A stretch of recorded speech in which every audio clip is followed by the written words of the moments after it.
Hi, it's Jack, and this is the podcast version of this episode. If you want to read the words as they're being analysed, then if you're on Spotify, you can become a subscriber of this channel or head over to the YouTube channel. And on both platforms, you can also sign up to get exclusive episodes and early access to the regular weekly episodes too. What's going on with Lori Vallow Daybell? She's currently in court on a conspiracy to murder charge and she's representing herself. Why? Does she think she'll win? And how does she feel about her previous convictions? You were convicted of killing your kids. Where does that disconnect? Convicted. You believe wrongly convicted? Absolutely, 100%. Let's look into her like she's never been looked into before. Welcome to Never a Truer Word, where we look at the words that people choose to use to see if they're telling the truth, the whole truth, and nothing but the truth. What I do here is different from anywhere else because I strip away everything apart from the words that are said, then use my process of statement investigation to give you the key to seeing deception, seeing the truth, and seeing the motivations of a person. Now, Lori, at the time of recording, is representing herself in court, where she is charged with conspiracy to murder her ex-husband. She's given a pre-trial interview where she talks about why she's chosen to represent herself, and she's asked about her previous convictions, including those convictions for killing her own children. Now, what I'm going to look at here is repeated words and ideas. What we talk about a lot, what we keep bringing up, even especially when we're not asked about them, gives us an insight into what is important to us. And I think that is going to give us an insight as to what is important to Lori Vallow Daybell. So let's listen to some of that interview that she gave before the trial, including the very, very first question she was asked.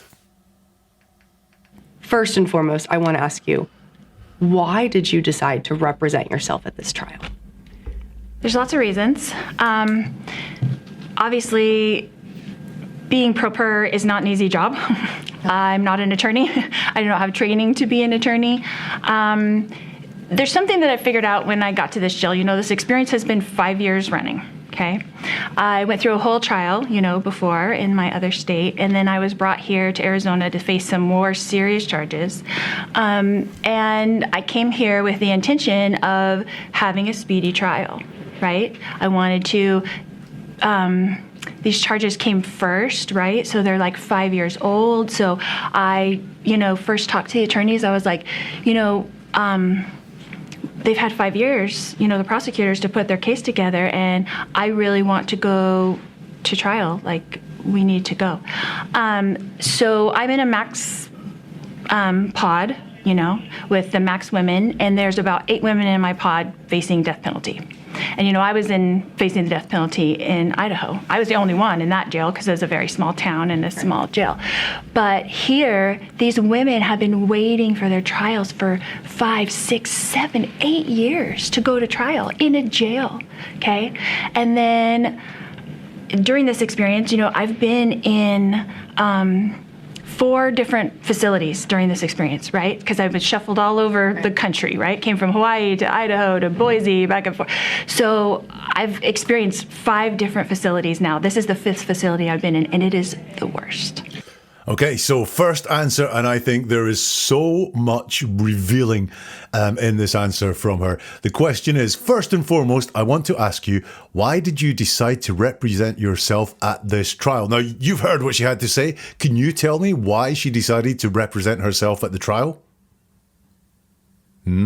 She doesn't answer the question. And that means that everything she gives us is a diversion or something she thinks is more important to say than answering the question that was asked of her. Therefore, that's going to reveal to us lots about her thought process, lots about what is important to her, because she didn't answer the questions. She's asked, why did you decide to represent yourself at this trial? And she says, there's lots of reasons. And then does not give us any reasons at all. She says there's lots of them, but if there are lots of them in her head, she's not going to share. She's off on her own train of thought, and this is going to reveal what is important to her. So she says, obviously being pro per, it's not an easy job. I'm not an attorney. I don't have the training to be an attorney. There's something I figured out when I got to this jail. Okay. So here is her priority. And the first thing she focuses on is all the things that she's going to be really bad at. It's not an easy job. I'm not an attorney. I don't have the training to be an attorney. She's focused on what she doesn't have. She's really digging into all the reasons why this is not the right thing to do, or not a clever thing to do, or something that she has no experience of doing. She's telling us, and I think this is setting some expectations up here. She's not sitting here going, I'm going to be a great attorney. There is no one better to do this job than me because I know my case inside out. No one's going to stand up for me like I'm going to stand up for me.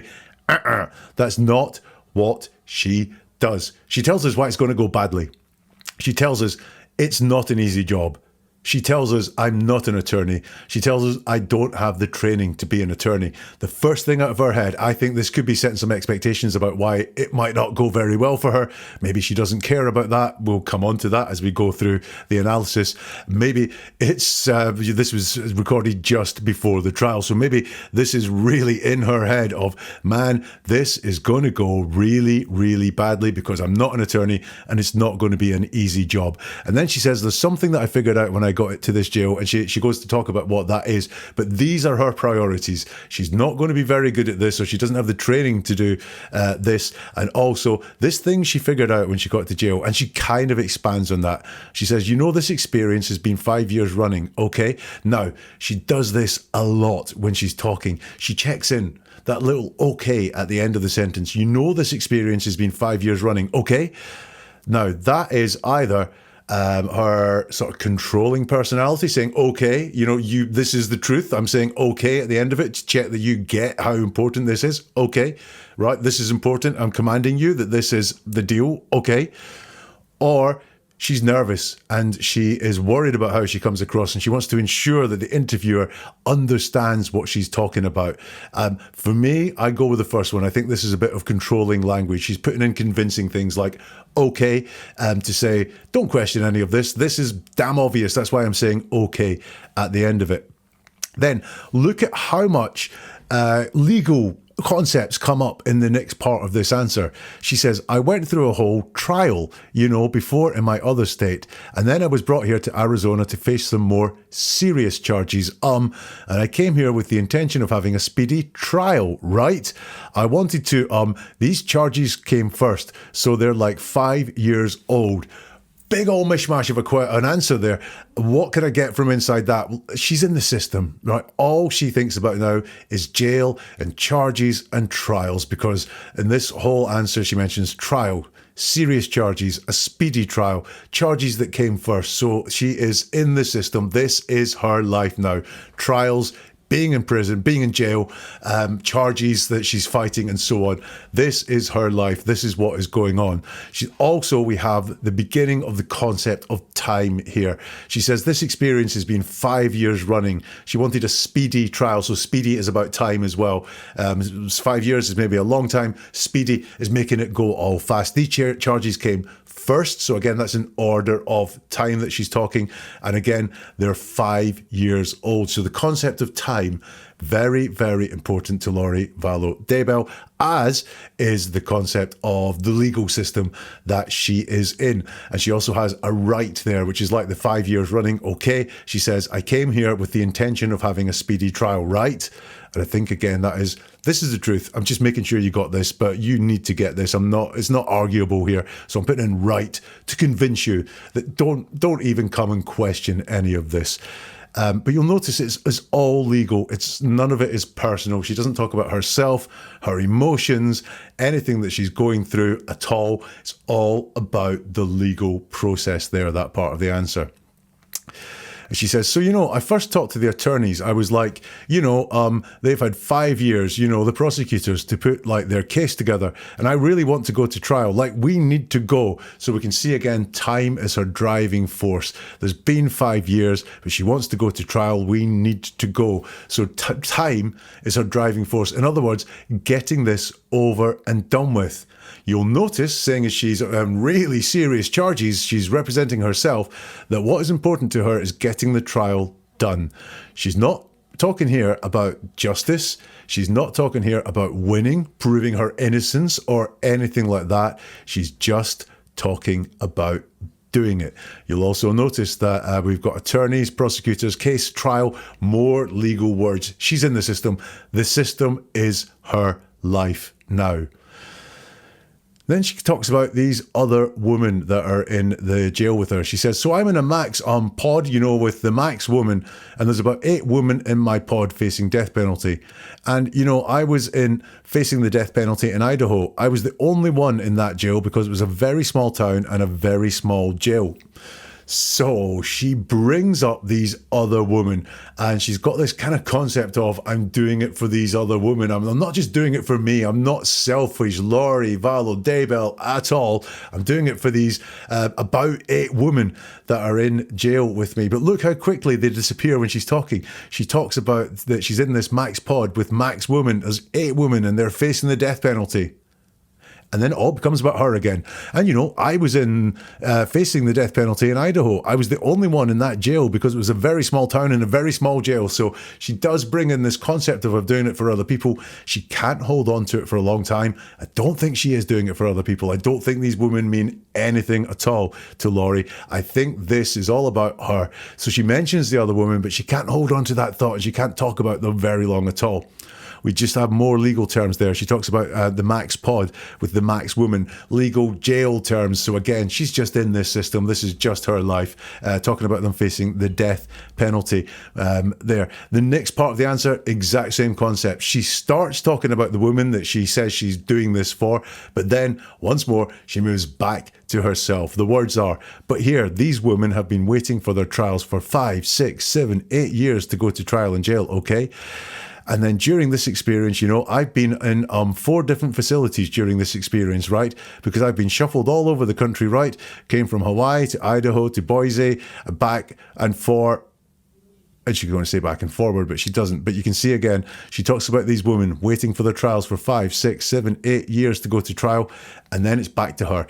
During this experience, I've been in 4 different facilities, right? I came from Hawaii to Idaho, back and forth. So she keeps trying to bring these women in, but then she drops them like a hot pan and starts talking about herself again. Being in the system is her life. And then she says, I've experienced 5 different facilities now. This is the 5th facility I've been in, and it is the worst. I believe that. Look, compared to everything that's got the okays and the rights, and it doesn't actually make a lot of sense until you break it down and try and work out what it is that she's saying. It's really straightforward that it is the worst. As a pedantic wordsmith, I can't pick any holes in that. So I believe that this current jail that she's in is the worst of all the ones she's been in. Listen, this is the very first question in the interview. And what do I get there? Listen, so far, she doesn't say why she's representing herself. For some reason, she's keeping that hidden. I believe the reason for that is that she just wants to get on with it in time. In fact, potentially, she thinks it's a waste of time, this trial, that she's going to be found guilty. And therefore, why go through all the palaver of all the attorneys and long preparation periods when she can represent herself and just get out of there? She's definitely in the system. All these legal and jail terms just come to her really, really easily. She introduces these other prisoners that she's doing it for, if you like, but no, she goes back to herself very, very quickly. And then all these check-ins, the rights and okays, I think are very convincing, making sure with controlling language that the interviewer believes her. So that's question number 1 down. Let's listen to some more from Lori Vallow Daybell. What exactly about the conditions bothers you the most? Because, everyone's going to say, what did you expect? You've been convicted of multiple murders. So what were you expecting in this jail? Well, the people that are in this jail haven't been convicted of anything, that are in the same exact situation as I am. They're innocent. They're innocent right now, and they've been here for 5, 6, 7, 8 years eating slop. Every day, the same thing, every single day, not going out in the sunshine, not having proper medical care, not having proper dental. If something goes wrong with your teeth, you know what the dentist will do from jail? They pull your tooth out. That's it. So you're fighting for the other inmates here who are waiting for their time in court. This is what I found out.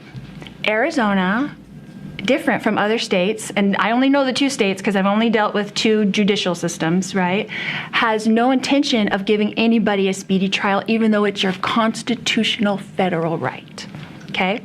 So what I am fighting for these women, I'm fighting for these women and trying to set a precedence here that you can't just leave these women in jail for years, because the conditions at the prison, if you do get convicted, are a million times better than they are at the jail. Jails are not designed. They're not all over the country. Jails are not designed to let you stay long term. The average person in jail goes 3 months. You're in there for 8 years. You've had teeth pulled out all over. You don't have any kind of thing that you need here. So I talked to my attorneys and said, I need to go. And they said, we can't do it, because I agreed with them, right? Because I said, from their professional stand, they want to go to court prepared. Right? Of course. I'm a hairstylist. I used to charge tons and tons of money in Austin, Texas to do hair. So I'm not going to charge someone $400 to do their hair and let them walk out the door and not let it look good, because that's my reputation. So I talked to my attorneys. I said, I understand where you're coming from. I understand 100%. I don't want to put you in the position where you're saying, I can't do a good job for you. I can't do this for you in this amount of time. But I've been working on my case for 5 years. So I know my case better than an attorney can learn it in 2 years. But here's the thing. When you waive your speedy trial, then they can keep you here as long as they want. There are intelligent, strong, beautiful women in here that have been here for 8 years because of family tragedies. It's the same like my case. A family tragedy, not a crime. A family tragedy. And they're waiting and they're facing the death penalty for a family tragedy. I know these women. I talk to them every day. I try to uplift, strengthen, and help women in this jail. And I think that's the purpose why I'm here. I've just got visions of everyone that clicked on this episode thinking, let's do an intelligent dive into the words of this woman, and I've ended up getting a lesson in hairstyling and dentistry. Okay, so it's all quite odd from what we heard there. What can we get from the actual words that she uses? She's asked, what exactly about the conditions bothers you the most? Everyone's going to say, what did you expect? You've been convicted of multiple murders, so what were you expecting in this jail? Lori starts her answer with, well, and that's always a flag for not necessarily a lie is coming, but I'm not going to answer the question you asked. I'm going to talk about something that I want to talk about and give more of an explanation than just an answer to the question. An answer to the question would be maybe what she was expecting or what about the conditions bothers her the most. But instead, we get this big speech that she prepares us for by starting the answer with that word, well. And she says, well, the people that are in this jail haven't been convicted of anything. That are in the exact same situation as I am. They're innocent. They're innocent right now. And they've been here for 5, 6, 7, 8 years eating slop. So we have some slop in there, which is maybe something that is bad about the conditions. But you'll notice that she does not include herself in the innocent people. She includes herself outside of that, or she disincludes herself, if you like. She doesn't say, we're innocent right now. She says, they're innocent right now. So while she's trying to get herself together with these women, she talks about them and as distant from her. She's not part of this group. It's they're innocent right now. Interesting. I think she's using legal concepts, which is they're innocent right now, but when they go to court, they could well be guilty, I think is what brought that form of words along. But it's interesting that she does not think of herself and does not join herself to the group of innocent. She says every day, the same thing, every single day, not going out in the sunshine, not having proper medical care. Now, notice that she doesn't say she experiences this. She doesn't say anyone actually experiences this. There's no pronouns in there at all to say who suffers these things. It's just this strangely bland, generic phrase. Every day, the same thing. Every day, not going out in the sunshine, not having proper medical care, and then not having proper dental. If something goes wrong with your teeth, you know what the dentist will do from jail? They'll pull your tooth out. That's it. That is the most that she has to say. She's talked about slop. She's talked about every day the same thing. And then there's this really long phrase about the dental care, not having proper dental. If something goes wrong with your teeth, you know what the dentist will do from jail? They'll pull your tooth out. That's it. Again, she doesn't say that has happened to her. She just talks about it. But interesting that this is the thing that she has expanded most on in terms of what is wrong in the prison, in the jail. It's the dental care there. And like I say, is any of this really happening? Because she doesn't say it's happened to someone. It's just a concept, if you like, that she's raising. So the interviewer says to her, you're fighting for the other inmates here who are waiting for their time in court. Yes, no question. She can say, yes, I am fighting for these inmates. She can say, no, I'm not fighting for these inmates. I'm doing it for myself or something like that. She doesn't start her answer or have yes or no anywhere near the beginning of her answer. So she's gone again into one of these things that's maybe pre-prepared, or maybe it's just in her mind. And she does seem to have a very hyperactive mind that she wants to get out. So she's going to take a question and make her answer fit that question. She goes, this is what I found out. Arizona, different from other states, and I only know the two states because I've only dealt with two judicial systems, right?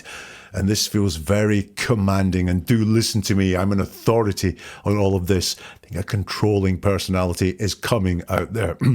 So anyway, Arizona has no intention of giving anybody a speedy trial, even though it's your constitutional federal right, okay? So what I am fighting for these women, I'm fighting for these women to trying to set a precedence here. So she does say, I'm fighting for these women.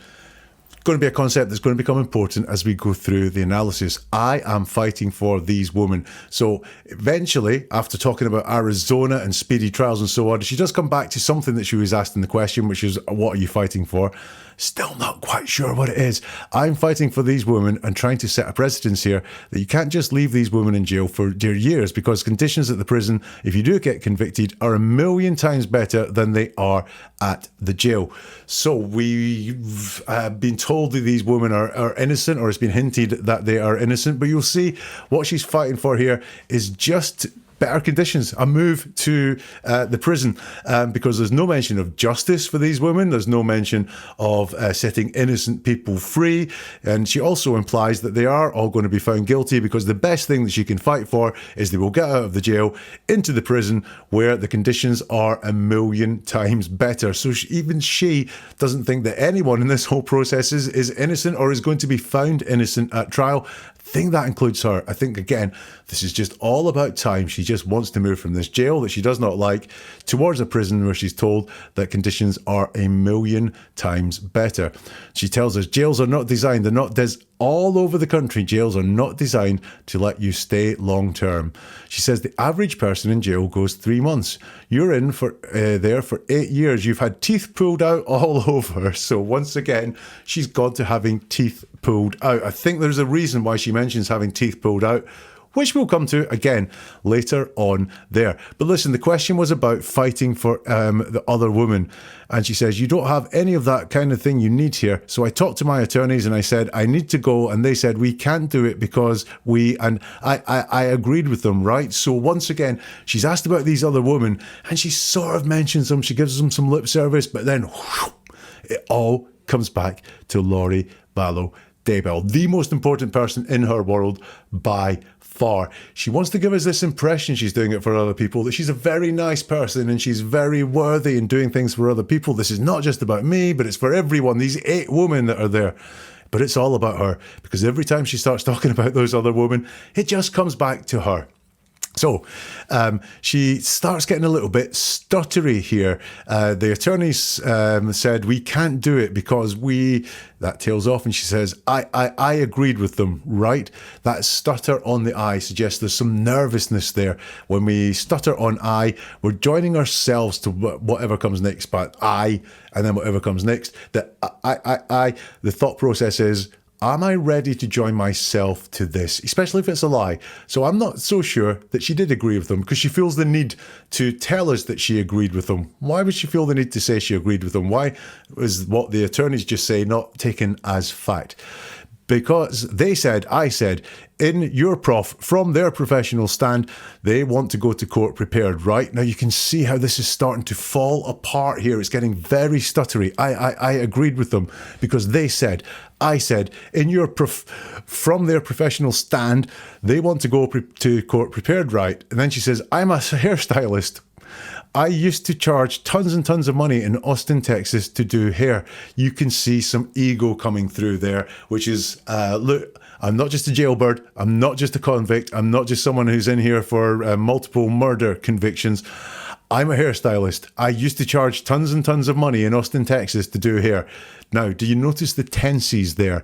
I'm a hairstylist is in the present tense. I am currently a hairstylist is what she's saying there. I used to charge tons and tons of money in Austin means I did, but I no longer charge tons and tons of money in Austin. Obviously very true because she is in jail, but I think she still sees herself as a hairstylist. Potentially that is her identity. She's a hairstylist. If you can see the video, you can see that her hair has been done to within an inch of its life. Very good hairdo for someone that is in jail. Potentially she also does hair for women in prison, which is why she can say, I am a hairstylist, but she doesn't charge anymore. I used to charge tons and tons of money in Austin, Texas to do hair, but a real hint of ego showing through there. I may be in jail now, but once upon a time, I was a great hairstylist who charged tons and tons of money. She carries on from her hairstyling anecdotes. So I'm not going to charge someone $400 to do their hair and let them walk out the door, not let it look good, because that's my reputation.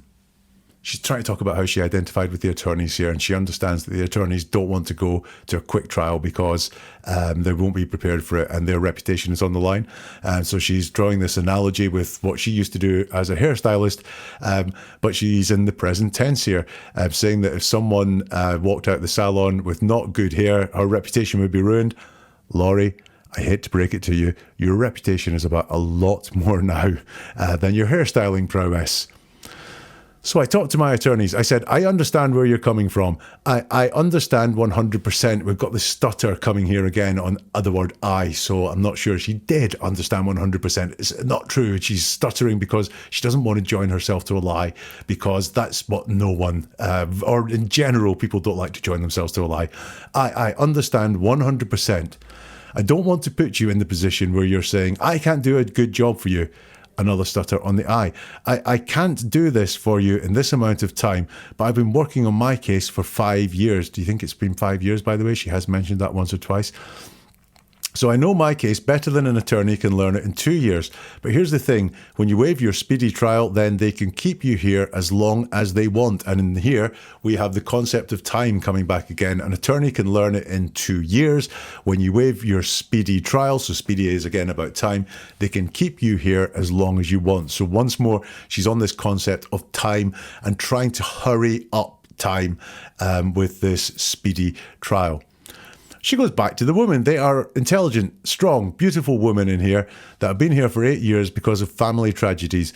It's the same like my case. A family tragedy, not a crime. Now, she talks about her case, and man, a lot of people have died that have been surrounding Lori Vallow Daybell, and she's been convicted of the murder of quite a few of them. And she's calling it not a crime, it's a family tragedy, which I think is a personal definition of comfort, that she is going to think of these not as her killing people or not as her being involved in the death of these people. It is a family tragedy. I think that gives her comfort to say it out loud like that. It may give her comfort inside her head to refer to them as family tragedies. And they are family tragedies. That is a real, genuine, valid way of describing what has happened. It is a tragedy that has befallen a family. However, that is softening it slightly in terms of her involvement in what has happened. But I think this is just how she likes to caption it, how she likes to call it, how she likes to put a label on it. It's a personal definition that brings her comfort, calling them a family tragedy, not a crime. She says a family tragedy, and they're waiting. Again, a time reference. And they're facing the death penalty for a family tragedy. I know these women. I talk to them every day. I try to uplift, strengthen, and help women in this jail. And I think that's the purpose why I'm here. What is the purpose? I wasn't quite sure. To uplift and strengthen them, maybe. But look, she doesn't really believe that because she uses some vague language to talk about it. It's, I try to uplift, strengthen, and help women in this jail. So it's not I do, it's just I try to do this. And I think that's the purpose why I'm here. So there's two vagueness words in there, try to uplift them, and I think that's the purpose why I'm here.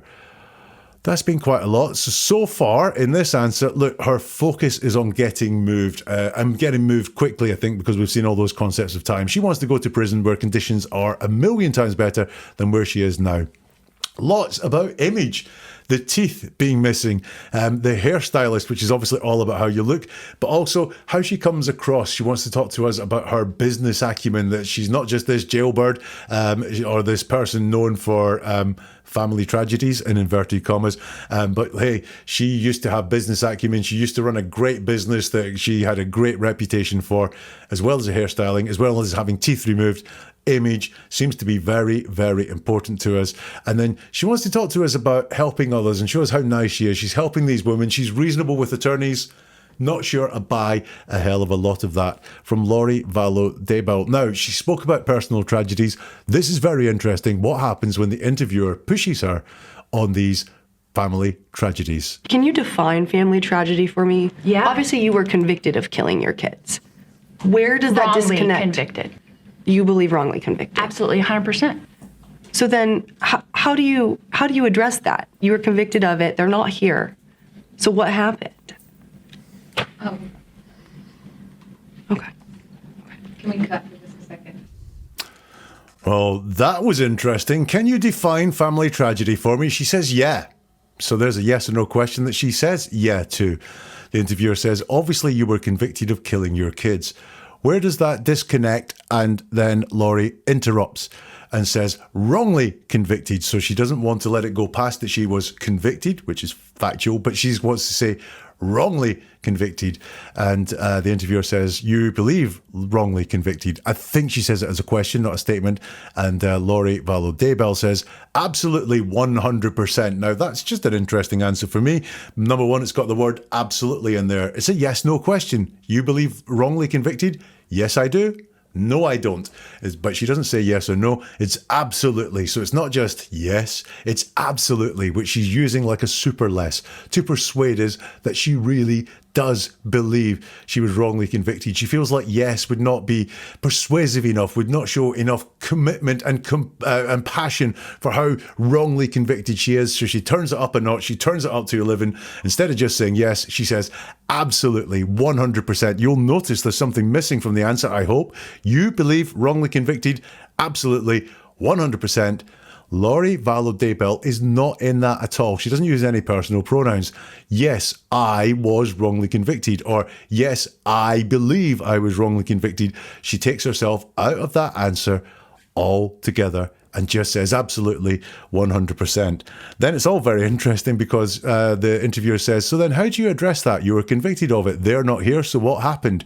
And for a woman representing herself, then what happens next is quite strange because an attorney butts in and says, can we cut this now? So for some reason, she doesn't want to talk about her prior convictions. And she looks quite happy with that decision as well. Coming up, Lori Vallow Daybell's mask starts to slip a little bit more. Do you ever feel that you're not being told the full story? Well, you're right. It happens all the time. Lori's doing it to us now. It can happen just in our day-to-day lives. I'm here to give you the key to just seeing that little bit deeper because this is all about hearing the world with new ears.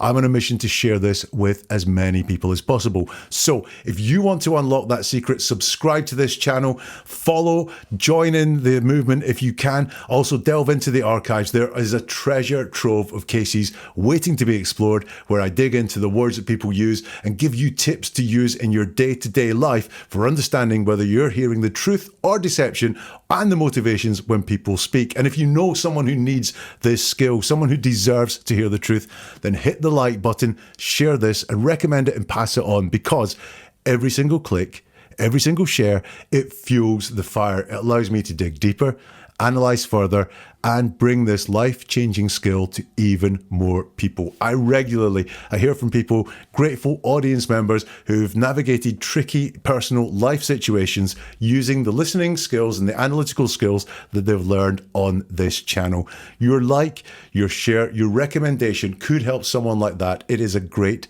gift to give. Whichever button you press, thank you so much for pressing it. Let's go back into the jail and speak to Lori Vallow Daybell.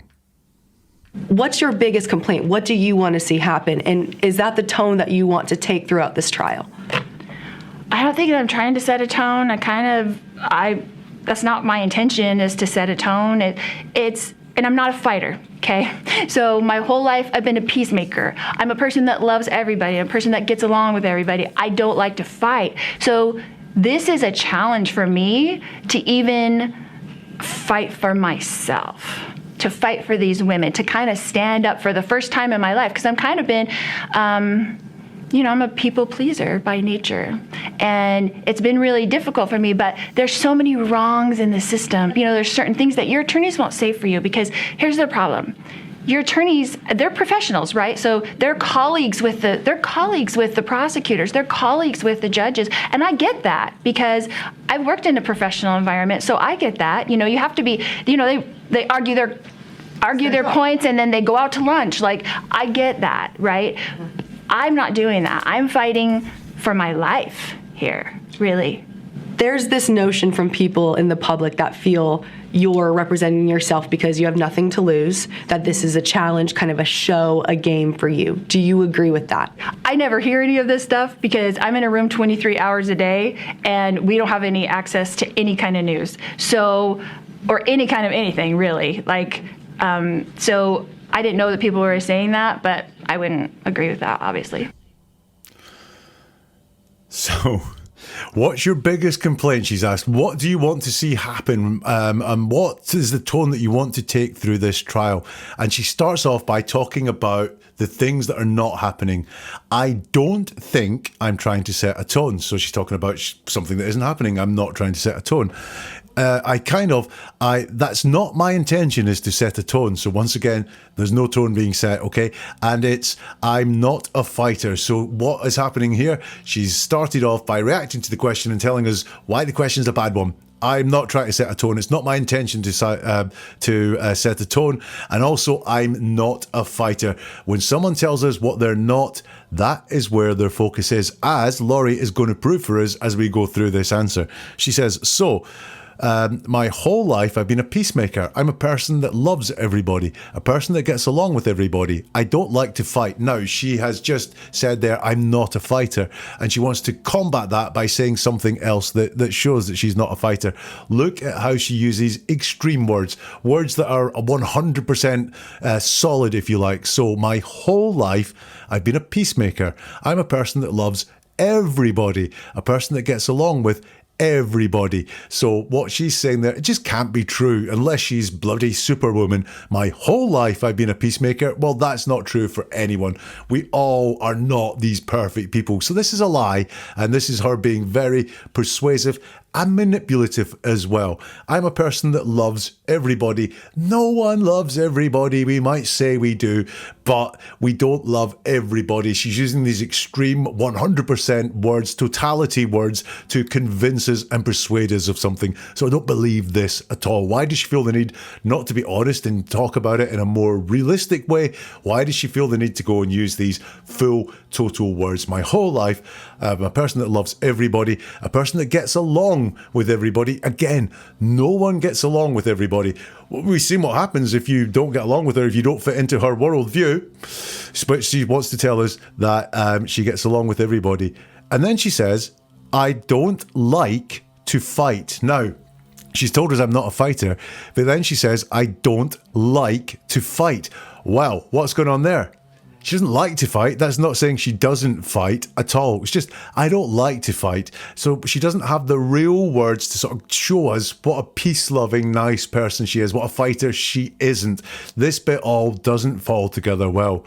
She continues, so this is a challenge for me to even fight for myself, to fight for these women. So 2 fights there. Again, I think fight is something that is high in her head. She is fighting for something. Despite the fact she's told us she's not a fighter, that's where her focus is, on a fight. And then she gets really woolly. She says, to fight for these women, to kind of stand up for them for the first time in my life, because I'm kind of been, I'm a people pleaser by nature, and it's been really difficult for me, but there's so many wrongs in the system. So we've got that wishy-washy kind of stand up for the first time in my life, because I've kind of been, a people pleaser by nature. You can just, if you're listening to it, you can see she's lost her flow here compared to how vividly she talked about how rubbish life in jail was, how it's a million times better in prison. Now she's lost her flow as she's talking about this. It's really not all coming together very nicely for her.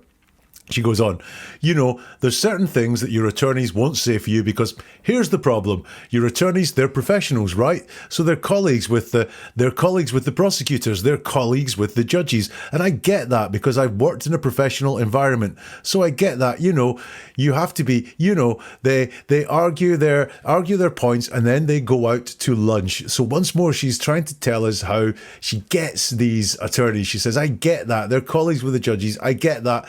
And then she says she doesn't really care for that whatsoever because they're going to let her down if that's who they are. But she does again like to drop in this resume statement to tell us how accomplished she is by saying, I've worked in a professional environment there. So again, this is about appearances to her, how she looks, how she comes across. She's not just someone who's in jail for a long, long, long time for killing her children, but also she's a professional. She says, I get that, right? I'm not doing that. I'm fighting for my life here, really.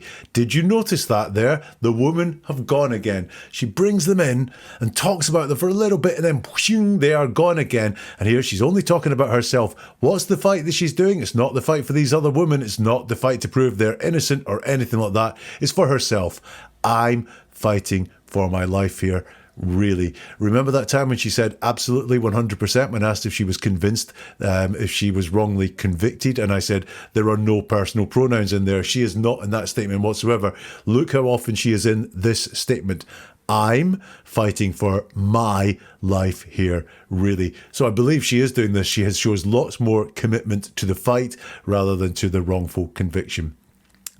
She is then asked, there's this notion from people in the public that feel you're representing yourself because you have nothing to lose, that this is a challenge, kind of a show, a game for you. Do you agree with that?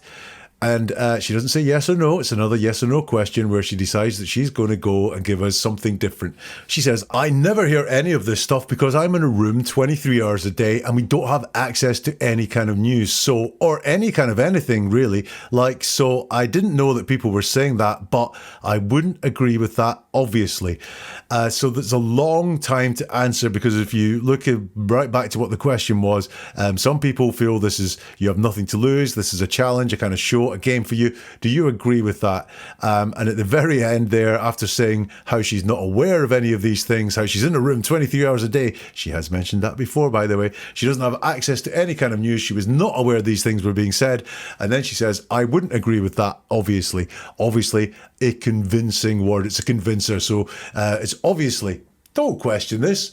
I wouldn't agree with that. Obviously, she says, I never hear any of this stuff. The word never is in there. Always a red flag for a bit of deception. What does never mean? It means not ever. Well, she's just heard some of the stuff there. And as we'll find out, I never hear any of this stuff is a lie. And what I picked up on that, well, I wouldn't have said this is definitely a lie, but the word never, it's one of those total words. It's like complete solid word. So never hear any of this stuff. I thought, yeah, that's a bit of a lie. And it is, as we will see. So in this section here, huge focus on fighting. Despite the fact she says she's not a fighter, she talks about what it is that she's fighting for. She is fighting for something and she's dead honest about it. She says, I'm fighting for my life. She's lost flow. This is a lot more clunky. You thought this stuff earlier was clunky. This is a lot more clunky than that. And the other women again have gone. This is all about her. Let's hear some more from Lori Vallow Daybell. Going over your case and all of it for years, I mean, it seemed like you had the life that so many wanted in Arizona. You had it all. I loved our life here. Yeah. Why are we here? Why are we at the place we're at now? You had that life. Why throw it away? It's tragedy. Families have tragedies. Things happen, and there was a domino effect of tragedies in my life, and that's really sad. What do you describe that domino effect of what? It's probably something that we should save for next time. Do you consider you and Chad still together? Sure, of course. And how is that going to work with you? He's on death row and you are in prison for life. How do you continue that relationship, that marriage? In the best way that you can, the only way that you can. We see a very different tone here. I'll talk you through it as we see it. So the interviewer says, going over your case and all of it for years, I mean, it seemed like you had the life that so many wanted in Arizona. You had it all. She says, I loved our life here. Loved, past tense, but entirely believable. Once upon a time, she did love the life that she had there in Arizona. And then it's put to her, why are we here? Like, why are we at this place where we're at now? You had that life. Why throw it all away? And her response is, it's a tragedy. Families have tragedies. Things happen. And there was a domino effect of tragedies in my life. And that's really sad. Let's unpick all of that. Notice how distant she is with the whole thing. It's a tragedy, not I suffered a tragedy or my family suffered a tragedy. It's just that very distant, it's a tragedy. Families have tragedies. She's talking in general. She's not talking about her own family specifically there. She's talking about all families. Families have tragedies. Again, going to this family tragedy concept, which I think gives her comfort to talk about that she didn't kill her children. It was a tragedy that happened. Makes her, she can say that because it's very easy. Then things happen is the next thing she said. So it's a tragedy. Families have tragedies. Things happen. Things happen. Your children are dead. Things happen. That's downplaying it severely. She says there was a domino effect of tragedies. What does that even mean? She doesn't expand on any of this in my life, and that's really sad. She doesn't say who it's sad for. Again, she is missing any pronouns out of this at all to show us who feels this or who is affected by this. It's just, and that's really sad. She's then asked, what do you describe that domino effect of what? And there's a long pause from Lori, and then she says, it's probably something we should save for next time. So what we are seeing there is avoiding talking about that. She wants to shut this down, and it's not something we should save for something we will talk about next time. It's probably something we should save for next time. I don't know whether she wants to avoid talking about the specifics of the family tragedy and getting more out there. You can see how distant she has put the whole thing and how she's downplayed what happened. I think it's very sensitive to her. Obviously, it would be. Or has she nothing to say on this? Did she think she was giving an interview about the trial that's coming up and about representing herself? Don't know. But she dodges that one and says, I ain't going to talk about this. She wants to avoid talking about it for some reason. She's asked, do you consider you and Chad still together? And she says, sure, of course. Again, nothing personal in there whatsoever. Of course is a convincer. So what a stupid question. Of course I consider us still together is what is in there. It's the language of control that she's giving out there. She doesn't do it a lot, but it does come out. And it's very subtle when she does it, but I do believe a controlling personality, someone who's used to manipulating people and using words to convince others in her life of things by using words like obviously and of course. The interviewer asks her, and how is that going to work with you? He's on death row and you're in prison for life. How do you continue that relationship, that marriage? Lori's answer is, in the best way that you can and the only way that you can. So we've nothing there of any specifics. It's a very, very general, bland answer. And she's not talking about herself again. She's dropped out herself from this again. It's just the best way that you can and the only way that you can. You might have noticed there as she's talking about this, and these are very personal questions, the answers are much shorter. I loved our life here is one of those answers. It's a tragedy. Families have tragedy. Things happen. The sentences are much shorter. There's a lot less run on when she's talking and pushed to talk about her life, her relationships, her children. Then she shuts down and she's giving very, very short, nondescript answers. And even says, I'm going to avoid talking about this at some point. So she really has changed her flow there.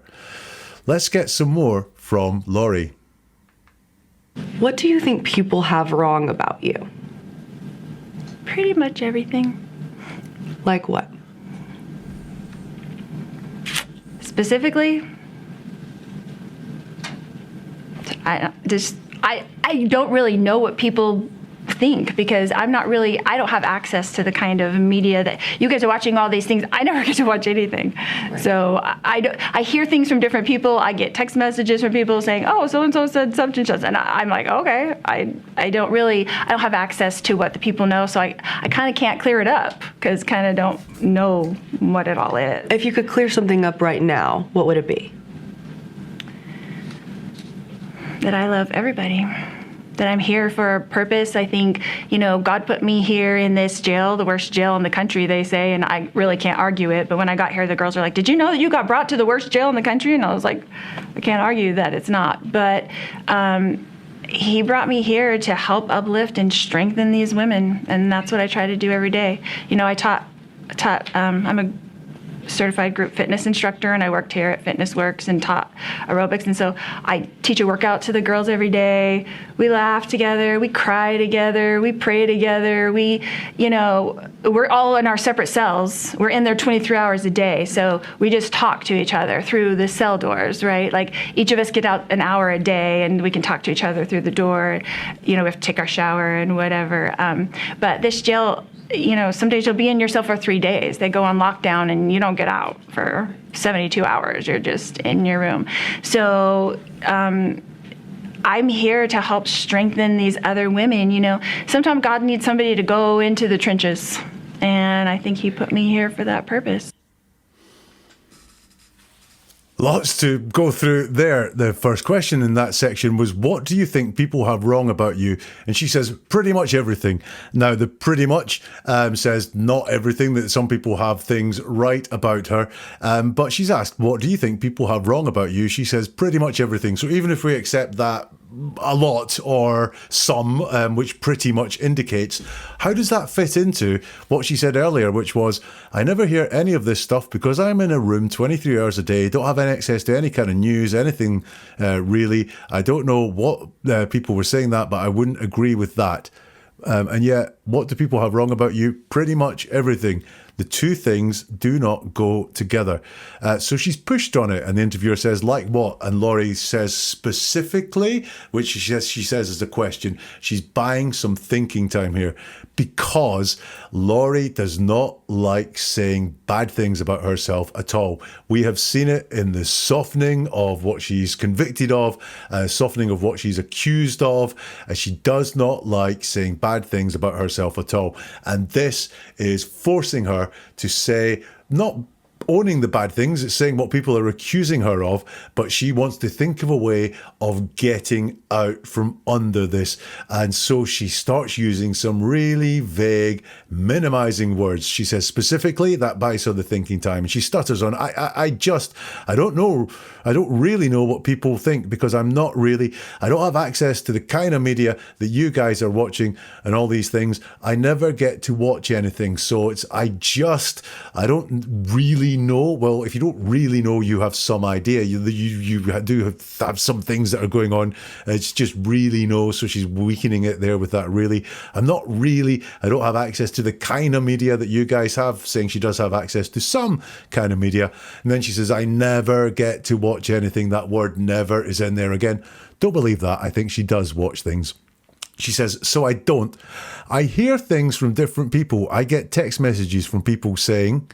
So all of a sudden now she does know what people think, because she's telling us that she does get messages from different people, text messages from people. So she does know what people are saying. So she just does not want to admit, I think, out loud that some people do not like her. Some people have a very bad point of view of her. And look, she doesn't verbalize what people are saying. She just puts it into this generic, oh, so-and-so said such and such. She doesn't want to say, people say I'm a callous killer, I'm the worst mum that ever existed, or anything like that. She doesn't want to say any of that out loud. She's distancing herself from all of that. It's just so-and-so said such and such. Lori continues, and I'm like, okay, I don't have access to what the people know, so I can clear it up, because I kind of don't know what it all is. Just kind of don't know, so you do know. I don't have access to what people know as well as interesting. What she's saying there, in her words, in her own words, let's believe her, is these people know things about her. She just doesn't know What they know is what she's saying, but she does say that people know these things. And you'll notice there's no rebuttal, so she doesn't come back and say anything that people have got wrong. She does say she's aware of what people are saying, but she doesn't say this is wrong, people don't know me, the actual real me is this. No rebuttal of any of those things that people are saying at all. She's asked, if you could clear something up right now, what would it be? She says that I love everybody. So there we go. We've got this total word again, this 100% word. I love everybody. No one loves everybody, so that's a lie. That I'm here for a purpose. I think, God put me here in this jail, the worst jail in the country, they say, and I really can't argue it. But when I got here, the girls were like, did you know you were brought to the worst jail in the country? So she's back on that jail that she really does have a bee in her bonnet about. Like, I spotted it near the very beginning when she just spoke about this being the worst jail in the country. I said, I believe she thinks that. And she's talking about it again. She's asked about if you could clear something up, what would it be? And she says, I love everybody. And then she goes on and talks about how bad the jail is. It's a huge priority in her head for her to get out, in her words. She carries on. And I was like, I can't argue that it's not, but he brought me here to help uplift and strengthen these women. And that's what I try to do every day. Just try to do it. She doesn't say she always succeeds. I taught I'm a certified group fitness instructor, and I worked here at Fitness Works and taught aerobics. So once more, we've got the ego showing through. She doesn't just teach aerobics. She doesn't keep people fit. It's more about her telling us that she's certified. Hey, she was a hairdresser with a great reputation. She charged lots of money. She was really much in demand. I am a certified group fitness instructor. Certified is the word that comes through there for me. Again, a little bit of ego showing through. And then I think she catches herself in a big lie. She says, and so I teach workout to the girls every day. We laugh together. We cry together. We pray together. And then she says, we're all in our separate cells, because she has spent so long trying to tell us how bad this jail was, with no sunlight, with the teeth being pulled out, no medical care, 23 hours in your cell, no access to news or anything like that whatsoever. And I think the truth has slipped out here. I teach workout to the girls every day. We laugh together. We cry together. We pray together. Sounds great time, doesn't it? There's workouts every day, lots of laughing, lots of crying, lots of empathy. What a great group, all praying together as well. That's really nice.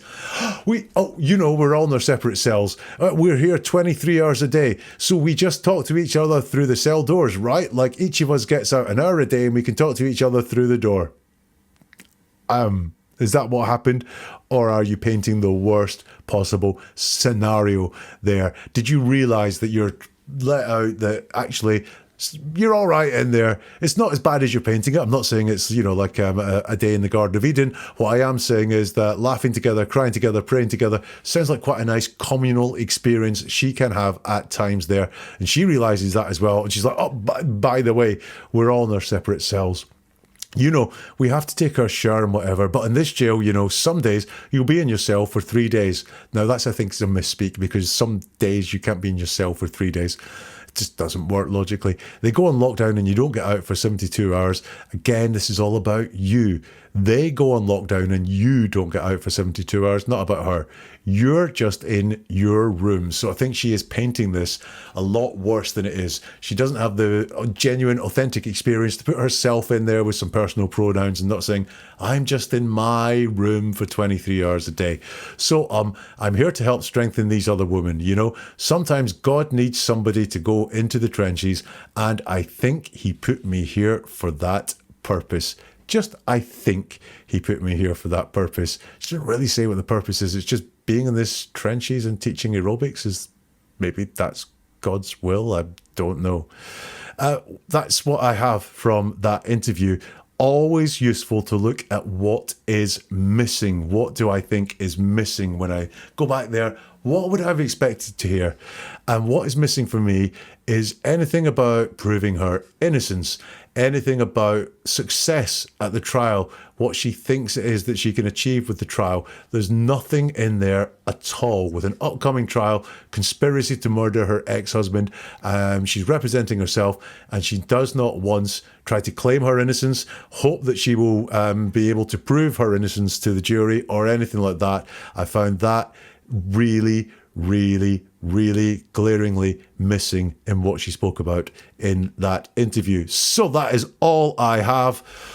The big question is, what is going on with Lori Vallow Daybell? Well, I think she sees a futility here. That question that was put to her, that people say she's just playing a game, she's nothing to lose by defending herself, she's in for life anyway, whether it goes well or goes badly, she might as well get it over with. I think there is a huge sense of futility for her in her words. She doesn't talk about innocence, she doesn't talk about appeals, she doesn't talk about being found not guilty or of clearing her name or anything like that at all. So I think there's a huge sense of futility there. I don't think she has any hope of winning this at all in her head. Not that I don't think she has any hope of winning it with the jury. I don't think she thinks that she has any hope. Image, very important to Lori. She tells us so much about her past glories, the status, the certified instructor, I was a professional once and so on, but it's really flimsy. The status is wafer thin, but I think that's what she kind of like leans on like a crutch because, you know, she spoke about her reputation earlier, and her reputation she thought was about her hairstyling. Lori, not a chance. And also, she really doesn't like the jail she's in, and her priority, we saw the timing and the fact she wants to go speedy, and the fact this has been in the pipelines for a long time being really important to her. She doesn't like the jail she's in. She wants to move from it fast. What do you think?